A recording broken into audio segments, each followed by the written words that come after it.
हे जे उद्योगपतींना कच्चा माल स्वस्त मिळावा, मजूर स्वस्त मिळावे, त्यांच्या मजुरांना खायला प्यायला स्वस्त मिळावं म्हणून शेती तोट्याची ठेवण्याचं जे धोरण धरलेलं आहे, हे धोरण जर बदललं नाही तर साहेबराव करपेंची आत्महत्या जी झाली तशा पद्धतीच्या आत्महत्या रोजच्या रोज तुम्हाला बघायला मिळतील. आणि दुर्दैवाने त्यांची ही भविष्यवाणी आज खरी ठरते. रोज 12 ते 13 शेतकरी महाराष्ट्रात आत्महत्या करतायत.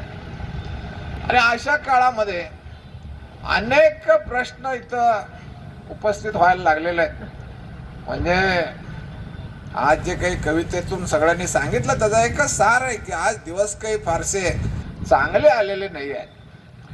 जे आश्वासन दिलं गेलं आजचे दिन, परंतु आजचे तर राहिलं पण वाईटच आले आणि आत्महत्येमध्ये वाढ व्हायला लागली. आता वर्तमानपत्रातल्या सगळ्या बातम्या बघितल्या तर 6-7 साला थोड्याशा कमी झालेल्या होत्या, परंतु आता 25-26 सालात 24-25-26 याचा जर आकडेवारी बघितली तर या आत्महत्यांच्या मध्ये वाढ व्हायला लागलेली आहे, परंतु कमी काही होताना दिसत नाही आहे.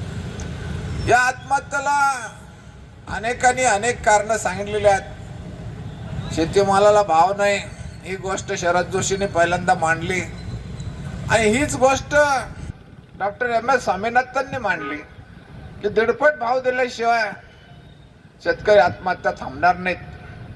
हीच गोष्ट टाटा इन्स्टिट्यूट ऑफ सोशल सायन्सेसने मांडली, TISS म्हणून जिला ओळखलं जातं. त्यांनी सांगितलं की या देशामध्ये शेतकऱ्यांना वजा सबसिडी दिली जाते आणि या वजा सबसिडीच्या कारणामुळं आज आपल्याला हे सगळे दिवस आलेले आहेत.